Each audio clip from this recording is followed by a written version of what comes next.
Singer శ్రావణ భార్గవి ఈ పేరు తెలియని సంగీత అభిమానులుండరు. మంచి మంచి పాటలతో ఎంతో మంది అభిమానాన్ని సంపాదించుకున్న శ్రావణ సినిమా పాటలనే కాకుండా సింగింగ్ రియాలిటీ షోస్ ద్వారా కూడా ప్రేక్షకుల్ని బాగా అలరించారు.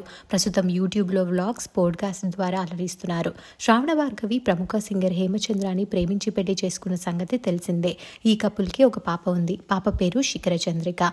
టాలీవుడ్ కపుల్స్లో వీరు మోస్ట్ అడారబుల్ పేర్ అని చెప్పొచ్చు. ఈ జంటకి ఎంతో మంది అభిమానులున్నారు. అయితే గత కొంతకాలంగా ఎక్కడా ఇద్దరూ కలిసి కనిపించడం లేదు. అలాగే సోషల్ మీడియాలో కూడా కలిసి ఉన్న ఫోటో షేర్ చేసుకోకపోవడం, శ్రావణ తన పేరెంట్స్ దగ్గర కనిపిస్తుండడంతో వీరు విడిపోయినట్లు వార్తలు వచ్చాయి. దీనిపై ఇద్దరూ ఒకసారి స్పందించారు. మళ్ళీ కొంతకాలం తర్వాత ఫ్యాన్స్ కామెంట్స్ తో విడాకుల వార్త బయటకు వచ్చింది. రీసెంట్ గా తన కూతురుతో కలిసి శ్రావణ భార్గవి వెకేషన్ కి వెళ్తున్న కొన్ని ఫొటోస్ ని పోస్ట్ చేశారు. ఆ పోస్ట్ కింద హేమచంద్ర అన్న ఎక్కడ వదిలేశారా, ఎందుకు వదిలేశారు, మిమ్మల్ని కలిసి చూడడం మిస్ అవుతున్నాము, మీ మధ్య అంతా బానే ఉంది అనుకుంటున్నామంటూ ఇలా రకరకాల కామెంట్స్ పెట్టడంతో డైవర్స్ న్యూస్ ఇప్పుడు వైరల్ అవుతోంది.